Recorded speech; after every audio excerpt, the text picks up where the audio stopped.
இப்னு அபீ வக்காஸ் சொல்றாங்க, அவருக்கு மட்டும் ரசூல் ஸல்லல்லாஹு அலைஹி வஸல்லம் அவர்கள் ஆண்மையை நீக்கிக் கொள்வதற்கு அனுமதித்து இருப்பார்களேயானால் நாங்கள் எல்லாம் அதையே செய்திருப்போம். எல்லாரும் அப்படி திங்க் பண்ணி இருக்கிறாங்க. சஹாபாக்கள் நிறைய பேரு இதுக்கு இந்த சம்சார வாழ்க்கை நமக்கு என்னத்துக்கு, நம்ம வாட்டுக்கு நம்ம உண்டு நம்ம வேலையை உண்டு பள்ளியாசை அப்படி தொழுகை நோன்பு இபாதத்து போய்கிட்டு இருக்கலாமே, என்னத்துக்கு இந்த சனியெல்லாம் அப்படின்னு சொல்லி அவர்கள் திங்க் பண்ணிக்கிட்டு இருக்கிறாங்க. அந்த நேரத்தில் ஒரு ஆளை விட்டு ஆழம் பார்க்கறாங்க. உஸ்மான் இப்னு மல்ஊனை விட்டு நீங்க பர்மிஷன் கேட்டு பாரு, ரசூல் ஸல்லல்லாஹு அலைஹி வஸல்லம் என்ன சொல்றாங்கன்னு பாருன்னு. ரசூல் நினைச்சிட்டாங்க அந்த விளையாட்டுல இங்க கிடையாது, அந்த விளையாட்டுக்கு அனுமதி கிடையாதுட்டாங்க. அவருக்கு மாத்திரம் அனுமதி கொடுத்திருப்பார்களே ஆனால் நாங்களும் ஆண்மை நீக்கம் செய்திருப்போம் என்று அந்த சஅத் இப்னு அபீ வக்காஸ் அறிவிக்கக்கூடிய ஹதீஸ் புகாரியில 5074வது ஹதீஸாக இடம்பெற்றிருக்கிறது.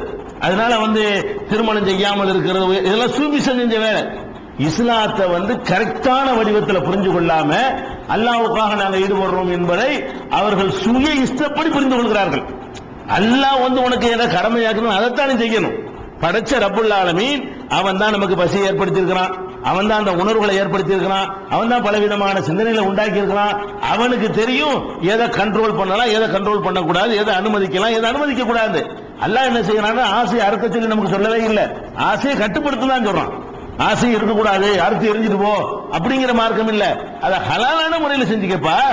நல்லா பசிக்கிறாரு, நல்லா சாப்பிடணுமா, பிரியாணி வேணாலும் சாப்பிடு, அதுக்கு மேல தேவாமிரதத்தை வேணாலும் சாப்பிட்டு போ. அது எப்படி இருக்கணும், அது ஹலாலான முறையில் இருக்கணும், அனுமதிக்கப்பட்ட முறையில் இருக்கணுமே தவிர அனுமதிக்கப்படாத முறையில். இப்படித்தான் அல்லாஹ் நம்மிடத்தில் எதிர்பார்க்கிறானே தவிர வேற ஒண்ணு இல்லைன்னு விளங்கி இருந்தார்களே ஆனால் இது மாதிரியான சிந்தனை வராது. இது இந்த மாதிரியான ஒரு டைப். இன்னும் சில பேர் என்ன செய்யறாங்க, அந்த அளவுக்கு துறவு வரும், அந்த அளவுக்கு போகாட்டா கூட முழுசா பேருக்கு கல்யாணம் பண்ணிக்கிறது, கல்யாணம் பண்ணி பிரம்மச்சாரிங்கிற மாதிரி கதையில் என்ன செய்யறது, பேருக்கு பொண்டாட்டி வச்சுக்கிற வேண்டியது. ஒரு வாட்டு பள்ளியாசல உட்கார்ந்துருப்பார், என்ன செய்யறாரு, மகான் இப்படி ஆள் தெரியுமா, ஊட்டையும் நினைக்க மாட்டேங்கிறாரு, பார்த்தாலும் அல்லாஹ்ங்கிறாரு, அப்படிங்கிற இப்படிலாம் நினைச்சுக்கிட்டு இருக்கிறோம். பார்த்தாலும் நின்று வணங்குறாரு, இப்ப பார்த்தாலும் ஒரே தொழுகை ஒரே இபாதத் அப்பா அப்படிங்கிற மாதிரிலாம் சொல்றோம் பாருங்க. இப்படியான மூழ்கி திளைத்தல் என்பது நல்லது என்று நினைத்து செய்து கொண்டிருக்கிறார்கள். நல்லது அல்லாஹ்வுக்கு விருப்பமானது அப்படி நினைத்து செய்து கொண்டிருக்கிறார்கள். இதெல்லாம் சரியா? இதை இஸ்லாம் ஒரு காலத்தில் அங்கீகரிக்கவில்லை. இஸ்லாம் என்பது அல்லாஹ்வுக்கு செய்யற வணக்கத்தை நம்ம கடமையாக்கி இருக்குது. இஸ்லாம் பொண்டாட்டிக்கு செய்யற கடமையை பொண்டாட்டிக்கு செய்யற கடமைன்னு சிலது இருக்கிறது, பிள்ளைகளுக்கு செய்யற கடமை இருக்கிறது. ஆனா நமக்கு செய்யற கடமையே இருக்க, நம்ம கண்ணுக்கு செய்யற கடமை, நம்ம உடலுக்கு செய்யற கடமை, நம்ம வயிற்றுக்கு செய்யற கடமை, நம்ம காதுக்கு செய்யற கடமை அப்படின்னு சொல்லி நிறைய கடமைகள் நம்ம சுமத்தப்பட்டிருக்கிறது. நான் ஒரு கடமைக்காக மற்ற கடமையை விட்டேன்னு சொன்னா எல்லா இடத்துல பாவி ஆயிருமே, எல்லாத்தையும் அவன் தானே கடமையாக்கி இருக்கிறான். அந்த அடிப்படையை வழங்கிக் கொள்ளாமல் என்ன செய்யறாங்க, நாங்க அல்லாஹ்வுக்கு அர்ப்பணிக்கிறோம். இதே மாதிரி ஒரு அம்மா என்ன செஞ்சாங்கன்னு கேட்டா, நபிகள் நாயகம் ஸல்லல்லாஹு அலைஹி வஸல்லம் காலத்தில் இருந்தாங்க. அப்ப வீட்டுக்கு போறாங்க, ரசூல் ஸல்லல்லாஹு அலைஹி வஸல்லம் ஆயிஷா நாயகி வீட்டுக்கு போறாங்க. அங்க அந்த அம்மா உட்கார்ந்துருக்கு, ஒரு அம்மா இருக்கிறாங்க. அப்ப ரசூல் ஸல்லல்லாஹு அலைஹி வஸல்லம் கேக்குறாங்க, இந்த அம்மா யாரு, இந்த பொம்பளை யாருன்னு கேக்குறாங்க. ரசூல் ஸல்லல்லாஹு அலைஹி வஸல்லம் தன்னுடைய வீட்டுக்கு போறாங்க. அங்க ஒரு புதுசா ஒரு அம்மா ஒரு பெண் இருக்கிறாங்க. அது யாருன்னு தெரியல. மன் ஹாதிஹி, இந்த பொம்பளை யாரு கேக்குறாங்க. அப்ப ஆயிஷா நாயகி சொல்றாங்க, யாரா, எப்படிப்பட்ட ஒரே தொழுகையிலே மூழ்கி கிடக்கிறாளா, சரி தெரியாது உங்களுக்குங்கிறாங்க. ஆயிஷா நாயகி சொல்றாங்க, இந்த பொம்பளை நீங்க யாருன்னு கேக்குறீங்க அப்படின்னு சொல்லிட்டு, ஃபுலானா இந்த பொம்பளை இப்படிப்பட்ட பொண்ணாக்கு அப்படின்னு சொல்லிட்டு, ததுகுரு மின் ஸலாத்திஹா, இந்த பொம்பளையுடைய தொழுகையை பற்றி விழாவாரியா ஆயிஷா நாயகி விளக்குறாங்க. தக்பீர் கட்டினாங்கன்னு வைங்களேன், அப்படியே மூழ்கிடுவாங்கல்ல, அப்படி அம்மாவோட அந்த அம்மா அப்படின்னு சொல்லி அவங்க எப்படி எல்லாம் அதிகமா தொழுவாங்களோ அதை சிலாகித்து பாராட்டி சொல்றாங்க. அப்ப ரசூல் ஸல்லல்லாஹு அலைஹி வஸல்லம் அருவருப்பா இருக்கு, கேட்கவே அருவருப்பா இருக்கு. நிறுத்து, என்ன பேசுற, ஆயிஷா நாயகி அறிமுகப்படுத்துறாங்க. இன்னாருடைய மக இன்னார்னு சொல்லுவியா, ஒரே தொழுகை தான், ஓ தொழுகையில மூழ்கி கிடக்கிறாள் தான் அப்படின்னு அறிமுகப்படுத்தணும்னே நிறுத்துன்றாங்க, பேச விட மாட்டேங்கிறாங்க. நிறுத்து அப்படின்னு சொல்லிட்டு, அலைக்கும் பிமா துத்தீகூன், உங்களுக்கு எது இயலுமோ அதை செய்யுங்கள். மார்க்கம் என்ற பெயர்ல, வணக்கம் என்ற பெயர்ல எதற்கு உங்களுக்கு சக்தி இருக்கிறதோ அதை நீங்கள் செய்ய வேண்டும். வல்லாஹி லா யமல்லுல்லாஹு ஹத்தா தமல்லு, நீங்கள் சலிப்படையாத வரைக்கும் அல்லாஹ்வுக்கு சலிப்பு வராது. நீங்க 24 மணி வணங்க அல்லாஹ்வுக்கு சலிப்பாகி போயிருமா, உனக்கு தான் சலிப்பு வரும். உன் நிலையை அனுசரிச்சு நீ அல்லாஹ் வணங்கணும். அல்லாஹ்வுடைய நிலையில இருந்து நீ பார்க்க கூடாது. அல்லாஹ்வுக்கு எல்லாம் உன்னை பார்த்துட்டே பார்த்துட்டே இருப்பான். அவனுக்கு என்ன இருக்கு, அவனை சலிப்பா கொச்சோர்வா அசதியா, அவன் நிலையிலிருந்து பார்க்காத, உன் நிலையில பாரு. உனக்கு சலிப்பு வரும், உனக்கு சோறு வரும். 2 நாளைக்கு 10 நாளைக்கு இப்படி செய்வ, 11 நாள் மொத்தமா எல்லாத்தையும் விட்டு போயிருவ. இல்ல நடக்குமா, அல்ல வேற கடமைகளை நீ தவறிடுவ, ஒன்னும் இதை விட்டு ஓடி போயிருவ. இல்லன்னா அல்லாஹ் சுமத்தின வேற வேற கடமைகள்ல இருந்து கொலை செஞ்சிருவ.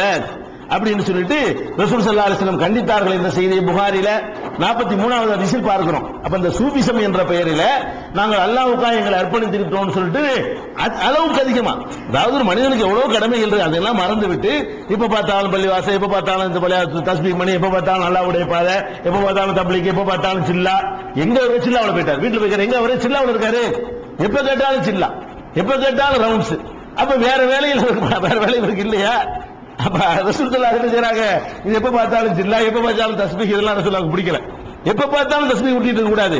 தஸ்பீஹ் ஊட்டும்போது தஸ்பீஹ் ஊட்டணும், என்னும்போது என்ன வேற வேலைகள் இருக்குல்லப்பா உனக்கு, அந்த நேரத்தில் செய்ய வேண்டியதானே அப்படின்னு ரசூல் ஸல்லல்லாஹு அலைஹி வஸல்லம் சொல்றாங்க.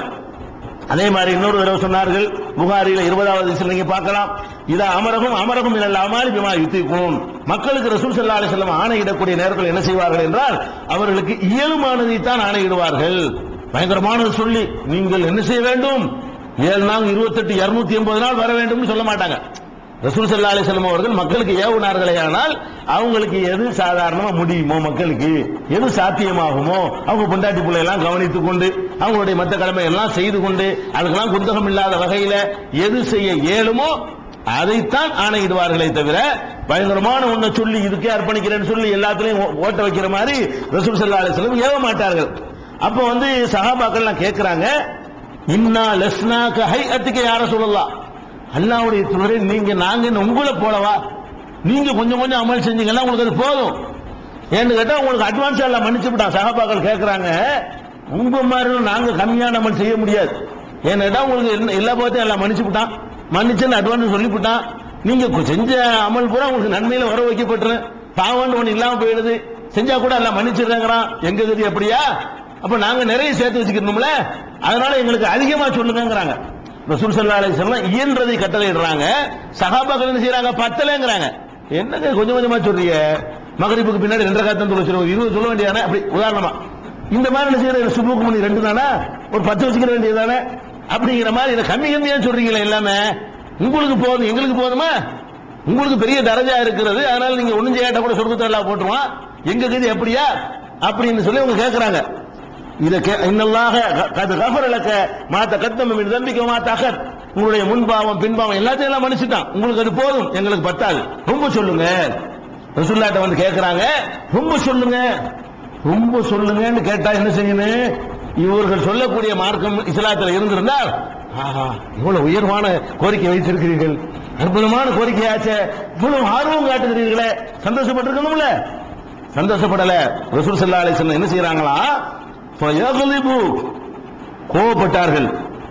எந்த அளவு கோபப்பட்டார்கள்னா ஹத்தா யுரஃபல் கலபு ஃபி வஜ்ஹி, முகத்துல கோபம் தெரிகிற அளவுக்கு, கோபம் உள்ளுக்குள்ள லேசான கோபம் இல்ல, அந்த கேள்வியை கேட்ட உடனே ரொம்ப சொல்லுங்கன்னு கேட்கறாங்கல்ல, அப்படியே முகம் அப்படி மாறுது, அந்த முகத்துல தெரியுது ரசூல் ஸல்லல்லாஹு அலைஹி வஸல்லம் எவ்வளவு கோபிக்கிறாங்கன்னு. அந்த கோபத்தை பயங்கரமா வெளிப்படுத்தி விட்டு சொன்னார்கள், இன்ன அத்துகாக்கும் வ அலமக்கும் பில்லாஹி அன, அல்லாஹ்வை பற்றி நன்கு அறிந்தவன் நான், அவனை நன்கு பயப்படக்கூடியவன் நான், நன்கு பயப்படுறவனுக்கு இது போதும், நான் செய்யற போதும் போ, நல்லா பயந்துகிட்டு தான் எவ்வளவு செய்யறேன், நல்லா அறிஞ்சு வச்சுக்கிட்டு தான் செய்யறேன், இவ்வளவுதான் நான் என்ன சொல்றேன் அவ்வளவுதான், அதுக்கு மேல கிடையாதுங்கிறாங்க. அப்ப அதிகமா செய்யறேன் என்று ஆர்வப்படக்கூடியவர்களை அல்லாஹ்வுடைய தூதர் கண்டிக்கிறாங்க என்று சொன்னா, கோபப்படுறாங்க என்று சொன்னா, அப்ப இருக்கிறது தான் மார்க்கம். எவ்வளவு சொன்னாங்களோ தான் அல்லாஹ்வுக்கு அர்ப்பணிக்கிறேன்னு நீங்க வாட்டுக்கு எக்ஸ்ட்ரீமா போறதுக்கு மார்க்கத்துல அனுமதி கிடையாது. அதே மாதிரி நம்ம பார்க்கிறோம், அம்ர் இப்னு ஆஸ் அவர்களுடைய சம்பவம், சல்மான் பார்சி அவங்களுடைய இது எங்க இருக்கு, புகாரியில 20வது ஹதீஸ்ல இருக்கு. இப்ப சொன்னது அம்ர் இப்னு ஆஸுடைய சம்பவம் உங்களுக்கு தெரியும். அம்ர் இப்னு ஆஸ் யாரு, புது மாப்பிள்ளை அப்பதான் கல்யாணம் பண்றாரு, கல்யாணம் பண்ணிட்ட பிறகு என்ன செய்யறாருன்னு கேட்டா குடும்ப வாழ்க்கை நடத்த மாட்டேங்கிறாரு, ராத்திரி பூரா நோம்பு வச்சிருக்காரு, பகல் பூரா தொழுகிட்டே இருக்கிறாரு, மனைவின்னு ஒருத்தர் இருக்கிறாள் அவளோட நம்ம சந்தோஷமா அதை பத்தி நினைச்சே பார்க்க மாட்டேங்கிறாரு. இப்படி இருந்தவன ரசூலுல்லாஹ்ட்ட கம்ப்ளைண்ட் வருது, இந்த அப்துல்லாஹ் இப்னு அம்ர் இப்னு ஆஸ் இருக்காரு, அவர் மனைவிகளை ஒழுங்கா கவனிக்க மாட்டேங்கிறாருன்னு சொல்லி ரசூல் ஸல்லல்லாஹு அலைஹி வஸல்லம் அவங்கள்ட்ட வந்து புகார் தெரிவிக்கிறாங்க. புகார் தெரிவிச்ச உடனே ரசூல் ஸல்லல்லாஹு அலைஹி வஸல்லம் நேரா அவர் தேடி போறாங்க, கூப்பிட விட்டு கூட விசாரிச்சிருக்கலாம், ரசூலுல்லாஹ் நேரா அவர்கிட்ட போறாங்க, என்னப்பா உன்னை பத்தி இப்படிலாம் கம்ப்ளைண்ட் வருது, என்னமோ திருட்டு கம்ப்ளைண்ட் மாதிரி போறாங்க, தொழுகிறாருன்னு சொன்னாங்க, நல்லது நடப்பான்னு சொல்லலாம்ல. ரசூலுல்லாஹ்ட்ட வந்து சொல்றாங்க, எப்ப பார்த்தாலும் தொழுகிறாரு, எப்ப பார்த்தாலும் நோன்பு வைக்கிறாரு, அப்படியா அது நாளை வாங்கிட்டு வா உடனே போடுவோம், அப்படிப்பட்ட காரியம் தானே. இந்த சூபியாக்கள் பார்வையில் எடுத்துக்கிட்டோம்னா, சூபி சமுகிறாங்க அந்த போலிகள், இவங்களுடைய பார்வையில் எடுத்துக்கிட்டா எப்ப பார்த்தாலும் நோன்பு